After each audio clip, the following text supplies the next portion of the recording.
뉴스 속 경제 이슈는 더 쉽고 깊게, 최신 고용 동향은 더 빠르게 전해드리는 고용브리핑 365 시간입니다. 오늘도 김지수 기자와 함께합니다. 안녕하세요. 네, 안녕하세요. 오늘 어떤 이슈 가져오셨나요? 네, 한국은행이 지난주 기준금리를 0.5%포인트 올리는 빅스텝을 단행했습니다. 이제는 기준금리가 3%인 시대가 된 겁니다. 뛰는 물가를 잡기 위해서라지만 빚을 낸 많은 사람들은 한숨이 깊어질 수밖에 없습니다. 고금리 시대에 대출이자 부담 줄이는 비결이 있을 수 있겠죠. 그리고 우리 경제에는 어떤 영향을 또 미치게 될까요? 이슈픽에서 한번 짚어보겠습니다. 네, 요즘 이렇게 금리 오르고 물가 오르는 거 보면 오르고 또 오르면 못 오를 리 없건만은 이 이야기가 딱 생각이 납니다. 네. 참 계속해서 경제에서 안 좋은 것만 계속 오르는 것 같아요. 네. 뭐 어쩔 수 없을 수도 있겠습니다만 한국은행이 기준금리를 또 한꺼번에 이제 이번에 0.5%포인트 올린 건데 네. 올해 들어서만 벌써 6번째 올린 겁니다. 기준금리가 10년 만에 3%가 된 거죠. 금리 인상을 발표한 한국은행 총재조차 고통이 커지고 있는 걸 안다. 하지만 어쩔 수 없다. 뭐 이렇게 말을 할 정도입니다. 14개월 만에 기준금리가 6배가 된 거죠. 그러니까요. 이 경제 전체를 위해서 어쩔 수 없는 결정이었다곤 하지만 참 이번에 또 올릴 수밖에 없었던 이유를 한국은행도 설명은 하고 있죠. 네, 맞습니다. 이번 빅스텝 결정의 이제 주요 배경이 된 거는요. 아무래도 물가와 환율 때문입니다. 네. 예.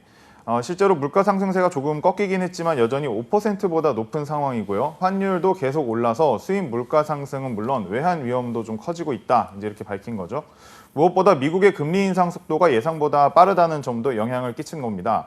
빅스텝 직전까지 한국과 미국의 기준금리 격차는 최대 0.75%포인트였습니다. 네, 당장 가장 큰 후폭풍이 바로 대출금리 부분입니다. 안 그래도 어려운 이 경제 사정 속에서 대출금리, 그중에서도 전세대출 금리에 대한 여파도 굉장히 클 것 같은데 어느 정도 오르는 겁니까?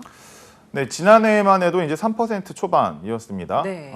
그런데 최근 들어서 시중은행 한 4곳 정도만 들여다봐도 평균 연 4%대 이렇게까지 이제 올랐고 많게는 연 5% 내를 이제 연 5%를 내야만 되는 이제 세입자도 있는 거죠. 네. 시중은행의 전세대출자는 130만 명, 전세대출 잔액은 162조 원에 달한다고 하는데요. 대출자 한 명당 평균 대출액이 1억 2,400만 원에 이른다는 얘기입니다. 그 때문에 이제 최근 1년간 1%포인트 올랐다고만 해도 평균 이자 부담액은 월 10만 원이 늘어난 거죠. 사실 이자 부담이 큰 것도 큰 거지만 대부분이 변동금리라서 앞으로 또 금리 오를 일만 남았다라는 이야기들이 많아서 부담이 더 커질 것 같아요. 네, 맞습니다. 이렇게 기준금리 영향을 고스란히 받는 변동금리형 대출자들은 지난해 말 기준 전체 전세자금 대출의 93.5%에 이제 거의 달했습니다. 대부분이네요. 예, 거의 대부분이죠. 연소득이 낮은 서민층을 위한 상품을 빼면 사실상 고정금리 상품 자체가 별로 없다. 이제 이렇게 봐야 할 것 같은데요. 네. 지난해까지는 금리가 낮아서 소비자들이 변동금리를 택한 것도 물론 있습니다. 그런데 문제는 이런 영끌족들이 대부분 2030 세대라는 점입니다. 그렇습니다. 이제 막 사회에 나와서 소득이 높지 않다 보니까 젊은 층들의 경우에는 전세 대출에 의존하는 경우가 더 많잖아요. 네, 그렇죠. 그 은행권에서 전세자금 대출을 이제 받는 10명 중에 6명이 지금 2030 세대 청년층이라고 네. 하는데요. 이번 이제 기준금리 인상으로 청년층이 직격탄을 맞을 것이란 우려가 나오는 이유이기도 합니다. 네.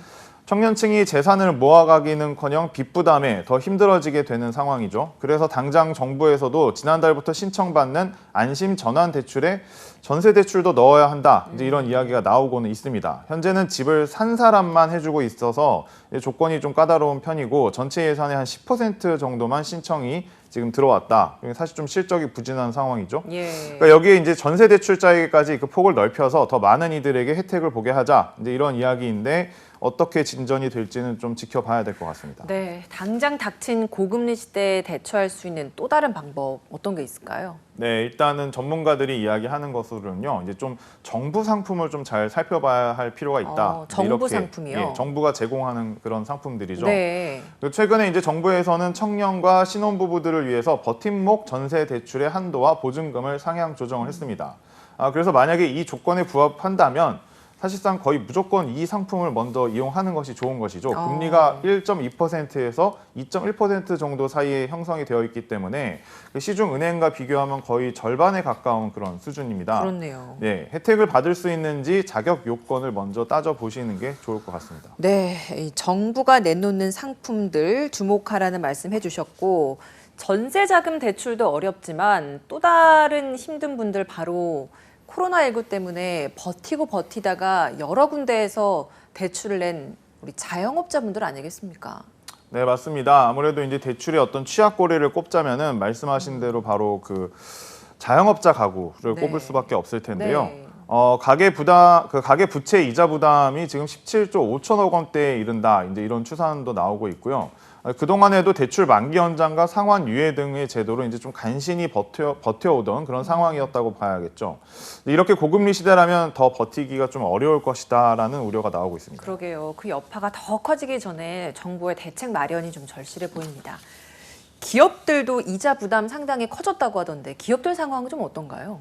네, 그 영업이익으로 이자를 감당하지 못하는 기업을 뜻하는 게 바로 한계 기업이라는 겁니다. 네. 그러니까 기준금리가 이제 치솟으면서 한계 기업들이 이제 속출할 것으로 보이는데요. 그 전국 경제인연합회가 조사했더니 중소제조업체가 감당할 수 있는 금리 수준은 2.6% 정도였습니다. 그러니까 또 다른 조사 결과를 보면 국내 기업 10곳 중에 6곳은 금리가 3%가 되면 영업이익으로 이자를 감당하지 못해서 이른바 좀비 기업으로 전락할 수 있다. 이런 좀 비관적인 전망도 나오고 있습니다. 네, 대출 가급적이면 줄여나가야 시점인 것 같은데 대출을 갚는 것도 순서가 있을 것 같거든요. 네, 뭐 좀 당연한 얘기이긴 합니다만 일단 제일 높은 금리 상품부터 상환을 해야겠죠. 그래서 현재 신용대출 금리가 상당히 많이 올랐거든요. 그래서 이제 고금리 상품을 먼저 이제 상환을 준비하시는 게 맞고 네. 조금 더 좀 낮은 금리 상품을 좀 찾아보는 방법도 있을 것 같습니다. 그러니까 예를 들면 그 청약담보대출이라는 상품이 있습니다. 이제 많은 분들이 청약통장 하나씩은 갖고 있으실 텐데 그 예금을 담보로 해서 대출을 받을 수 있습니다. 그러니까 시중 금리보다는 훨씬 낮기 때문에 한번 참고해 보시면 좋을 것 같아요. 네, 금리 이야기하고 있는데 사실 금리 인상이 이번이 끝이 아니라는 겁니다. 한 번 더 남아 있는데 이때도 오를 가능성이 높다고 하잖아요. 맞습니다. 그 이창용 한국은행 총재가 이제 금통위원 다수가 그 최종 기준 금리는 한 3.5%까지 이렇게 보고 있다. 이렇게 밝히기도 했어요. 예. 11월에 마저 이제 그 마지막 0.5% 포인트를 올릴 가능성이 남아 있는 것이죠. 뭐 좀 크다고 볼 수 있고요. 그렇죠. 이렇게 되면 이제 전세 대출자도 자영업자도 기업도 모두 타격이 더 커질 수밖에 없을 것 같습니다. 네, 지금 이 상황대로라면 내년에 우리 경제 그야말로 혹한기에 접어든다라고 볼 수밖에 없을 것 같은데 이 상황 IMF는 어떻게 전망하고 있나요? 네, 국제통화기구 IMF가 세계 경제 성장률 전망치를 2.7%로 하향 조정했습니다. 추경호 경제부총리도 우리가 애초에 예상했었던 내년 성장률 2.5% 달성은 좀 어려울 수 있다 이런 언급을 하고 있고요. 외환위기가 다시 찾아오지는 않겠지만 실물 경기 침체는 불가피하다 이런 게 대다수 지금 전문가들의 이야기입니다. 네. IMF는 최악은 아직 오지 않았다라면서 내년 경제가 더 힘들 거라고 경고하고 있습니다. 가파른 금리 인상에 커지는 고통 해결을 위해서 정부의 선제적인 조치 마련이 필요한 시점입니다. 오늘도 김지수 기자와 함께했습니다. 고맙습니다. 네, 감사합니다.